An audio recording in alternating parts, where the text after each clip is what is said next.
물밑으로 지금 모디 정부가 파키스탄과 논의를 하고 있다. 제가 인도 지도부라고 한다면 중국 카드가 있기 때문에 파키스탄 카드는 버릴 수 있습니다. 인도가 파키스탄과 화해를 하지 못하는 큰 이유가 뭘까? 종교 뭐 이런 거 전혀 아닙니다. 실제로는 하는데요. Round 1, fight.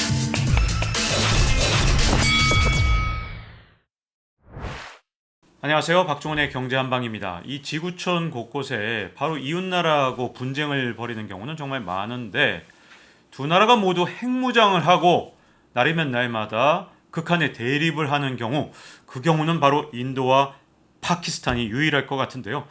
도대체 이 둘 사이의 관계는 왜 이렇게 나빠진 건지, 그리고 또 긴장감은 앞으로도 계속될 건지 궁금합니다. 인도 남아시아는 바로 이분을 통해서 하나하나씩 알아가고 있죠. 서울대 아시아연구소에서 이 남아시아 센터장을 맡고 계신 강성용 교수님입니다. 안녕하세요. 네. 예, 안녕하십니까.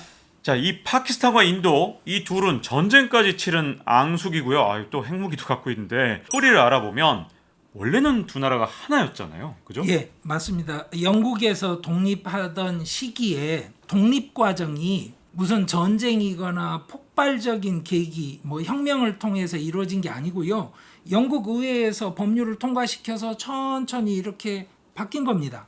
그럴 때 굉장히 어려웠던 게 뭐냐면 토후국이라고 해서 영국 식민지 안에 있는데 왕이 권력을 행사하는 나라가 565개가 있었습니다.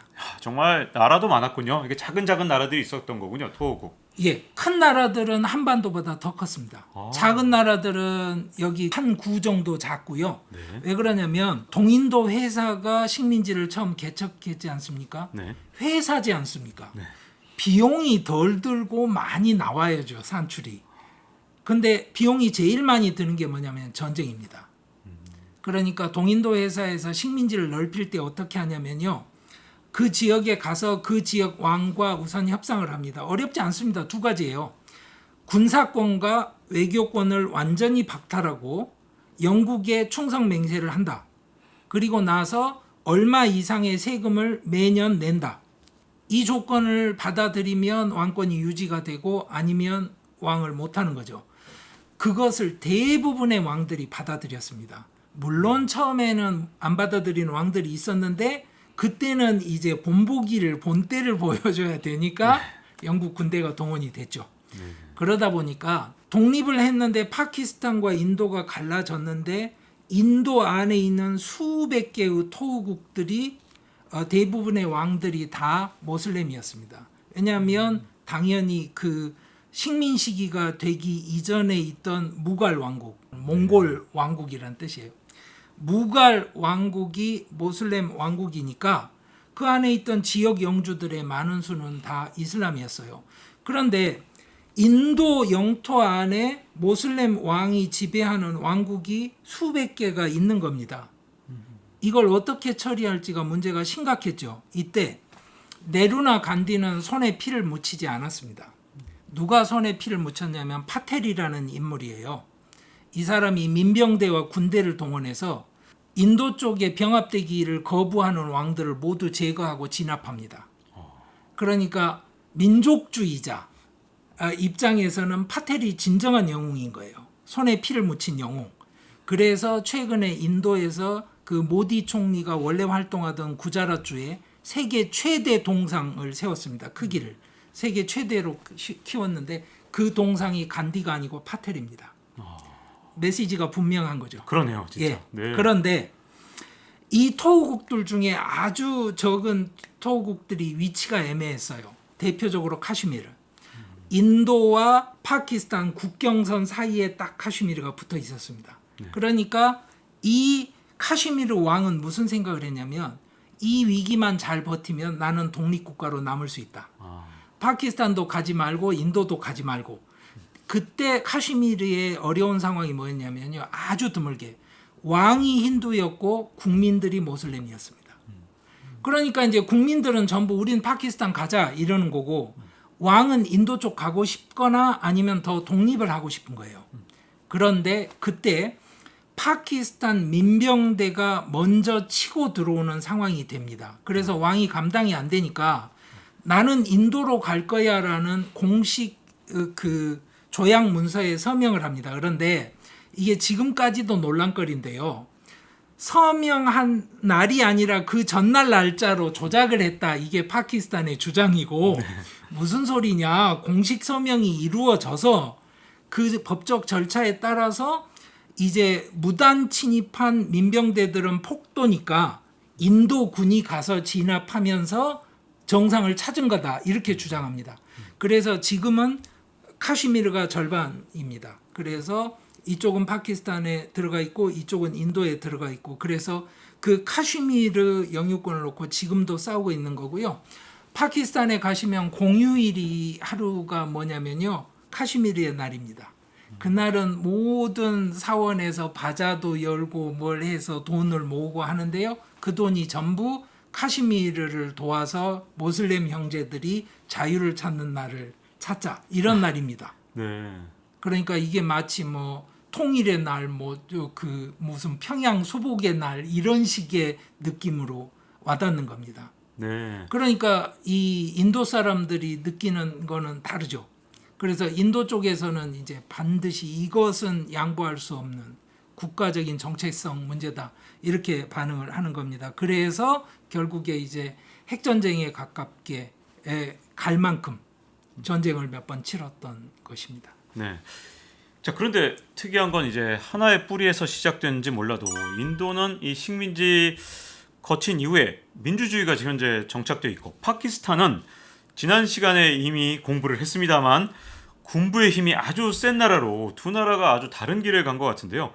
어떻게 이 두 나라의 차이점이 시작된 걸까요? 인도에 대해서 참 놀라운 것 중에 하나가 그만큼 저개발 국가 상황을 겪었는데 군부 쿠데타가 한 번도 없었습니다. 네, 정말 이게 우연히 만들어진 거 아닙니다. 그 당시에 네루부터 시작해서 집권층들이 수십 년간 일관되게 노력을 했습니다. 이겁니다. 동질성을 가진 사람들이 군대에 모여 있으면 안 된다. 그러니까 한국식으로 하나회 생각하시면 됩니다. 그러니까 고향이 같은 사람들이 같은 데 모여 있지 않고요. 또 하나 어느 지역에서 장교 한 명이 선발이 되면 사관학교는 1000km 떨어진 곳에서 다녀야 됩니다. 그다음에 군 사령관, 총사령관 직위를 아예 없애버립니다.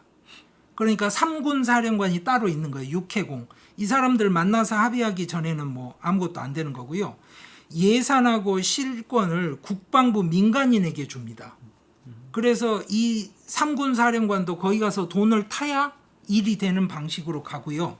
또 하나 굉장히 영향력 있는 사성 장군 이런 사람들이 퇴역을 하면 외교관을 만들어서 강제로 외국으로 보내버립니다. 그리고 대단한데요? 네. 예, 그리고 장교들 언론 노출은 무조건 금지시키고요. 번잡 출신 사령관은 아예 임용을 안 하는 게 한 70년대까지 그 터부였습니다. 그리고 또 하나는 군사 조직을 여러 가지를 만듭니다. 그러니까 군대 소속이 아닌 뭐 수도 방위 무슨 본부 이래서 수도는 지키는 사람 소속이 달라요. 그리고 여러분들 보시는 국경지대 충돌이 나오는데 그 사람들 엘리트 군인인데요. 군대 소속이 아닙니다. 그 사람들은 국경수비대 소속입니다. 그래서 퍼레이드 하는 날, 독립기념일 퍼레이드 하는 날 보십시오. 군대 뒤에 따라오는 이상한 게 많아요. 우리식으로 보면 뭐 국경수비대가 또 있고 뭐가 있고 뭐가 있고 이렇게 해서 군인들이 감히 정치에 못 나서게 만들어 놓은 겁니다. 너무너무 오랫동안 노력을 했어요. 그러다 보니까 인디라 간디 때는 수상이 친위 쿠데타를 좀 해달라고 요청을 했어요. 그런데 사령관이 아니 그런 거 못합니다. 와. 저희들이 어떻게 감당합니까? 이렇게 된 겁니다. 와, 진짜 인도는 엄청나게 정말 특이한 부분에서 지혜가 정말 많이 나오는데 그러면 왜 파키스탄은 독립 후에 줄곧 군정이었던 건가요? 이런 겁니다. 분할 독립이 딱 됐는데 영국 시절에도 절대로 모슬렘들끼리만 모아서 부대를 편성한 적이 없습니다. 반란이 일어날 걸 우려하니까. 그러니까 이제 모슬렘이 있는 부대면 부대 단위로 파키스탄 군대로 편입을 시켜주면 되는데요. 그게 안 되기 때문에 모든 파키스탄 군인들은 개인 자격으로 파키스탄 군대로 들어갑니다. 그러니까 파키스탄 군대는 이게 편제가 이관된 군대가 아니고요. 저쪽에 있던 군인들이 그냥 다 온 거예요. 나는 파키스탄 쪽 할래 이러고. 그러니까 이 군대는 처음에 조직할 때부터 누구가 의도를 갖고 조직이 된 군대가 아닙니다. 그러니까 번잡 지역 사람들 그 비중이 너무 높습니다. 그러다 보니까 재밌는 게 뭐냐면 파키스탄의 정치적인 주도권은 실향민들이 갖고 있었어요. 모하지르들이. 근데 군대 주도권은 번잡 사람들이 갖고 있었어요. 그러니까 국가를 만들었는데 헌법을 공포를 해야 되는데 합의가 안 돼요. 군대랑 이 정치 엘리트랑. 그래서 47년에 분할해놓고 1956년에 헌법이 공포됩니다. 이게 이제 그 이미 출발선상이 달랐다는 걸 이야기해주고요. 또 하나는 군부에 대해서 제3세계에서 자꾸 이야기를 하면 사람들이 간과하고 있는 게 있는데요. 뭐냐면 군부라는 조직의 특징이 있습니다. 그 상명하복의 문제가 아니고요. 군부는 군부의 역량을 어디에서 재냐면 자기들끼리 재는 게 아니라 자기 옆에 나라 군부의 기준으로 잽니다.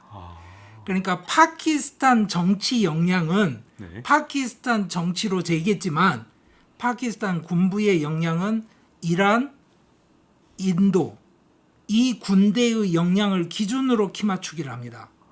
그러니까 소위 말해서 기준점이 어떻겠습니까? 네, 높은데요. 네. 그러면 기준점이 제일 높은 조직은 군부죠. 네. 그러니까 파키스탄 군부는 우리가 생각하는 그런 식의 그런 군부는 아닙니다. 네. 그러니까 이게 역사적으로 뿌리가 있는 거고요. 그 뿌리 때문에 만들어진 군부가 있어서 이게 이제 이야기가 좀 다른 겁니다. 그렇군요. 그러면 어쨌든 우리 입장에서는 어떤 나라하고 경제 교류를 할 수 있는 경제 발전을 어느 정도 할 수 있는지가 궁금한데 파키스탄처럼 이렇게 군부의 어떤 독재나 이런 것들이 좀 있는 나라에서 경제 발전이 과연 가능할지가 약간 궁금해집니다. 파키스탄에 대해서는 항상 이겁니다. 민주주의 국가입니까? 그러면 맞기도 하고 아니기도 합니다. 군정 국가입니까? 맞기도 하고 아니기도 해요. 민정과 군정 사이에서 민정이 아주 강했던 예가 있습니다. 그게 언제냐면 그 90년에 집권했던 나와즈 샤리프라는 사람이 집권했을 때예요. 그 사람이 이제 나중에 그 대통령이 의회 해산하면서 쫓겨나긴 했는데요. 97년에 다시 과반 의석을 얻어서 집권을 합니다. 어느 정도였냐면 그 당시 총사령관, 군부 총사령관이 그 제한기엘 까라마시였는데 둘이 힘겨루기를 했어요. 그래서 수상이 군부 총사령관 목을 쳤습니다.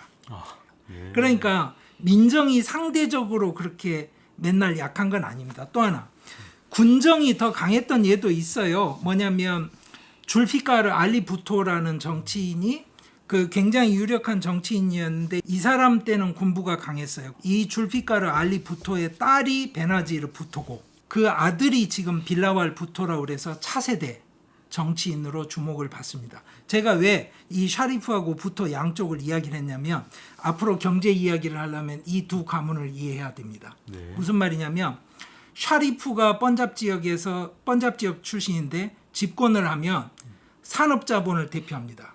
그래서 모든 국유업체들이 다시 민영화됩니다. 나눠먹기가 시작이 되는 거죠. 그리고 경제성장률 지표가 굉장히 좋아집니다.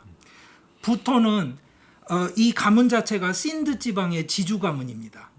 그래서 부토가 딱 집권을 하면 뭐 하냐면 모두 다시 국유화를 합니다.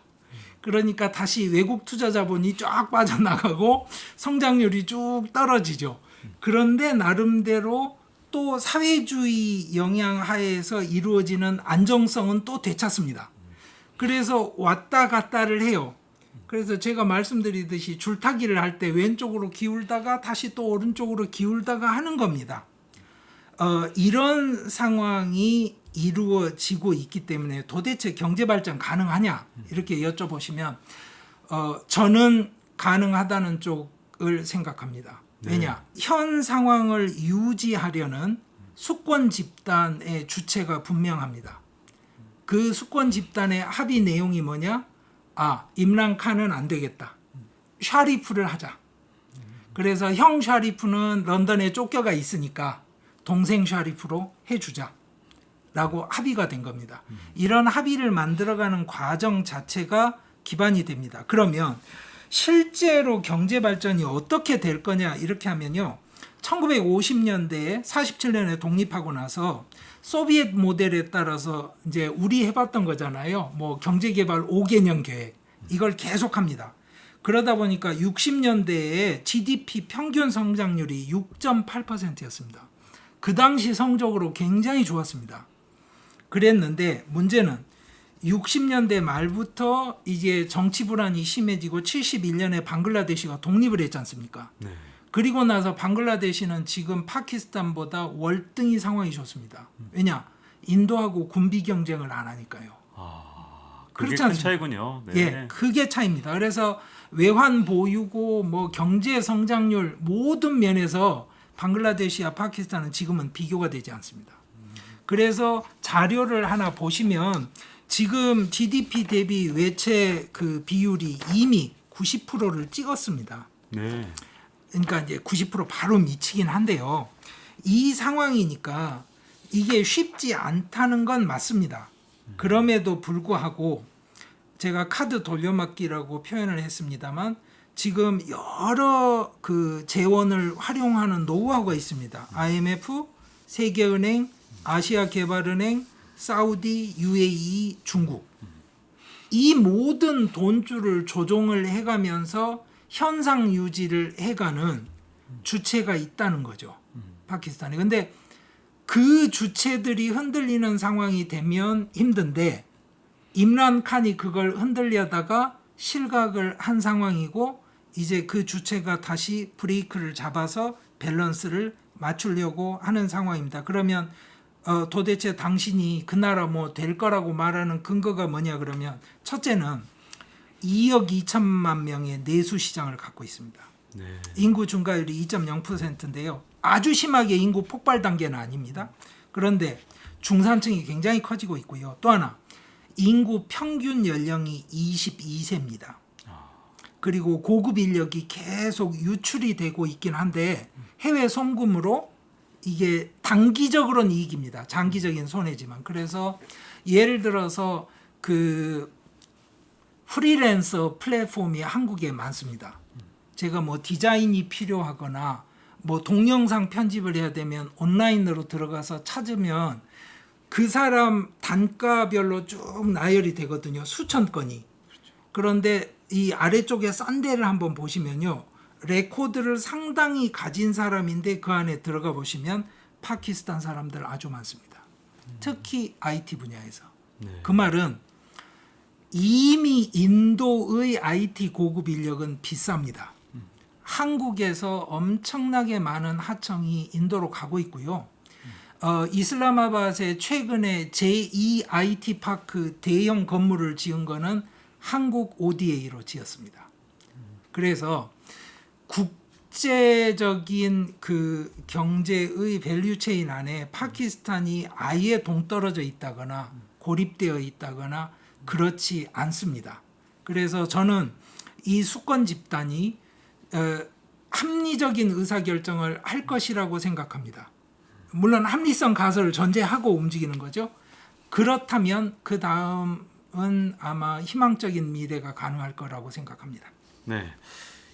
이제 파키스탄의 총리도 바뀌었고 이 샤리프 새 총리가 모디 총리에게 친서까지 보냈다고 하는데 그러면 모디 총리도 지금 이게 또 화답을 한 것 같아요. 그러면 이게 긴장이 완화되는 겁니까? 이제 기대해도 되는 건가요? 어떻게 될까요? 며칠 전에 그 인도 국민당 BJP 편향이 강한 매체에서 특종을 냈습니다. 뭐냐? 물밑으로 지금 모디 정부가 파키스탄과 논의를 하고 있다. 주고받는 게 뭐냐면 상하이 협력기구의 정상회담이 타슈켄트에서 곧 열립니다. 7월인가 그럴 겁니다. 그때 모디 총리가 정상회담을 거기서 할 거다. 네. 그런데 조건이 있어야 되지 않습니까? 그 조건이 뭐냐면요. 커터스 라즈라고 하는 그 파키스탄 내에 들어가 있는 번잡 지역에 있는 그 힌두교 사원 컴플렉스입니다. 모디가 힌두교를 이끄는 지도자로서 파키스탄에 있는 제대로 관리가 안 된 사원, 그 대규모 사원에 가서 역사적으로 중요한 곳에 가서 그 사원을 다 고치고 또 거기 앉아서 이렇게 의식을 하고 이러는 정도로 하면 여론이 파키스탄과 정상회담을 하고 관계 정상화하는데 돌아설까 하는 거를 지금 뭐냐면 떠보기 하는 겁니다. 샤리프 총리는 펀잡주의 주지사를 오래 했는데 펀잡이 카슈미르와 똑같습니다.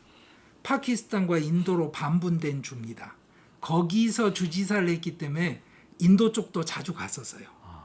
그러니까 나쁜 말로 하면 친인도 인사 뭐 이렇게 이제 파키스탄에서 매도할 수도 있지만 이 사람은 그 정도를 버텨낼 수 있는 형의 든든한 그 지원 세력을 가진 총리입니다.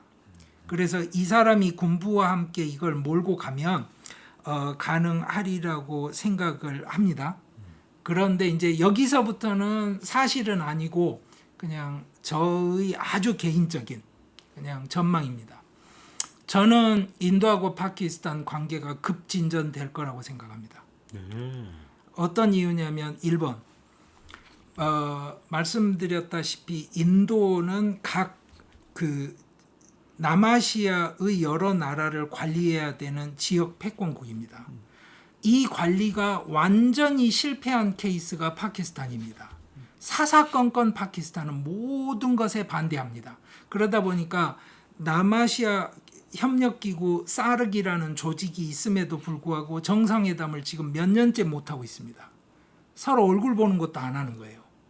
그런데 이 상황을 인도가 계속 갖고 갈 거냐? 아니죠.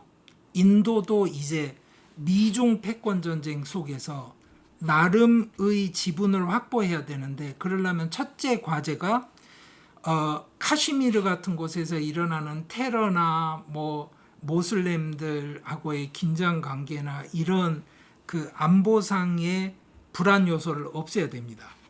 그걸 다 없애야 안정적으로 뭔가 국가를 관리하고 대외 관계를 편안하게 할 수 있습니다. 이번에 미국하고 인도가 2+2 회담할 때 아주 심하게 인도에 압력을 넣은 방식이 뭐였냐면 인도의 인권 상황을 예의주시한다라는 멘트를 했습니다. 국무장관이. 그건 사실은 별 문제가 아니고요. 정말 심하게 미국에서 압력을 한 번은 넣고 싶어서 소말리아 출신의 귀화 미국 국회의원이 파키스탄령 카슈미르에 갔습니다. 여성 의원인데요. 그 의원이 파키스탄령 카슈미르에 직접 가서 모슬렘들의 현황을 봤다. 이거는 이야기가 굉장히 다릅니다. 마치 누군가가 뭐 독도를 가서 뭐 한 거랑 똑같은 거예요. 인도에서 이제 굉장히 강한 반응을 보였는데요. 그러니까 인도도 당연히 이 아킬레스건을 누군가는 이용할 거라는 걸 압니다. 그런데 인도가 그러면 파키스탄과 화해를 하지 못하는 큰 이유가 뭘까? 종교 뭐 이런 거 전혀 아닙니다. 실제로는 하나인데요. 30년간 모든 선거를 무조건 이길 수 있는 마법의 카드를 버릴 수가 없습니다. 아, 그러네요, 진짜. 네. 그냥 선거 때 휴전선에서 폭탄이 하나만 터져주면 됩니다. 몇 사람 죽을 필요도 없어요. 그냥 폭탄만 터지면 됩니다. 그러면 선거 할 필요 없거든요. 2019년에 그 상황이 실제로 왔습니다. 뭐였냐면 60년대, 70년대 미국이 그 박물관에 가야 될 비행기를 끌고 가서 아무도 없는 산꼭대기에 폭탄을 하나 던지고 왔어요. 인도 전투기가. 그런데 파키스탄이 영내에. 그러니까 이거는 전쟁 상황이 된 거죠. 인도에서는 뭐라고 발표를 했냐면 테러리스트 기지를 우리가 거기까지 가서 폭격을 하고 왔다. 너무 훌륭하지 이렇게 됐어요. 근데 그게 2월이었는데 4월에 총선이 있었습니다. 근데 그 전해에 굉장히 중요한 주들에서 선거를 했는데요. 야당인 의회당이 다른 연정 파트너 없이 과반을 차지할 만큼 완벽한 압승을 거뒀습니다. 그래서 모디는 집에 간다 이런 분위기가 다 모두에게 그냥 팽배해 있던 때입니다. 그런데 갑자기 그 낡은 미국기가 한 대 가서 폭탄을 던졌는데 파키스탄 F-16이 날아와서 그 미국기를 격추시켰고요. 인도 조종사가 거기 주민들한테 잡혀서 맞아 죽을 뻔한 거를 파키스탄 군인들이 구출을 해서 인도로 넘겨줬습니다. 그러니까 무슨 말이냐면 군사 작전에선 100% 파키스탄의 승리였습니다. 그런데 정치적으로는 인도가 이겼죠. 그래서 그 조종사가 최근에 국가의 영웅이 됐고요. 네. 예, 이런 과정 이제 이해하시겠죠? 적대적 공생. 네, 그야말로 정치나 경제를 아무리 망쳐도 이렇게 파키스탄하고 갈등만 일으키면 정권 잡기 쉽기 때문에 버릴 수 없는 카드군요. 아 그렇죠. 이 선거 다가와서 2달 전에 폭탄 몇 개만 터져주면 이길 수 있는 카드를 네, 포기할 수 있을까요? 네. 그런데 저는 포기할 수 있다고 봅니다. 더 나은 미래를 위해서인가요? 아니요. 뭐 그렇게까지 훌륭한 뭐 양심이나 그 태도를 저는 기대하지 않습니다. 뭐냐면요. 더 싸고 더 좋은 카드가 생겼어요. 폭탄 떨굴 필요도 없이 해발고도 5,000m에서 중국 군인들하고 몽둥이로 서로 패싸움 좀 하고 피 터지고 네, 거기는 총을 안 쏘니까 죽지도 않습니다. 사실. 비용이 많이 들지도 않아요. 네. 미사일 쏘는 것도 아닙니다. 그거를 생중계를 딱 3-4시간만 하면 선거할 필요 없거든요. 아, 그리고 이번 적은 중국이에요. 네, 그러면 그림이 훨씬 폼 나죠. 파키스탄도 아니고. 합리성 가설에 입각해서 제가 보는 견해인데요. 중국하고 긴장 관계를 표면적으로 유지해주면 첫째 미국이 좋아하고요. 둘째 비관세 장벽을 합리화하기에 굉장히 좋습니다. 인도가 RCEP에 가입을 하려고 했다가 못한 스토리가 굉장히 중요한데요. 뭐냐면 인도 모든 사람들은 분야하고 상관없이 다 중국과 경쟁하는 걸 싫어합니다. 그러니까 이거는 자기들에게 상상이 안 되는 상황이에요. 그러면 그 사람들을 어떻게 만족시켜줘요? 중국 나빠. 우리 국가의 적이야. 그러니까 내가 중국 생산품은 다 수입 금지해줄게. 그러면 중국이 나빠서가 아니고 제가 경쟁을 안 해도 되니까 박수를 치죠. 그런데 문제는 뭐냐? 교역액은 날로 늘어납니다. 교역을 더 많이 해야죠. 불편한 교역은 그렇게 막을 수 있어요. 관세 없이. 좋지 않습니까? 그렇죠. 선거는 이길 수 있고 그 선거 때 뭐 미사일 쏠 필요도 없고 그리고 파키스탄도 관리가 되면 남아시아에서 대장 노릇하기도 좋은데 중국하고 싸우는 척만 하면서 실리는 챙기고 금년 1분기에 벌써 중국하고 인도의 교역량이 15% 이상 늘어났거든요. 그리고 지금 인도에 있는 벤처기업의 그 투자액의 큰 부분, 대부분은 중국에서 옵니다. 그건 막지 않습니다. 틱톡은 금지시켜 놨습니다. 네, 그러니까 자기가 저항하기 힘든 분야는 그런 식으로 정치적으로 막아놓고 활용할 수 있다고 하면 제가 인도 지도부라고 한다면 중국 카드가 있기 때문에 파키스탄 카드는 버릴 수 있습니다. 그게 제가 지금 예상하는 그림인데요. 미래를 누가 알겠습니까? 그냥. 오늘도 서울대 아시아연구소에서 이 남아시아 센터장을 맡고 계신 강성경 교수님과 함께 남아시아에 대해서 진짜 조금씩 알매 지혜의 단추를 하나씩 열어가는 날이었습니다. 이렇게 나와주셔서 감사드립니다. 예, 네, 감사합니다. 고맙습니다. 자, 잊지 말고 좋아요, 구독, 알림 설정해 주시면요. 다음 시간에 또 찾아뵙겠습니다. 감사합니다. Round one, fight.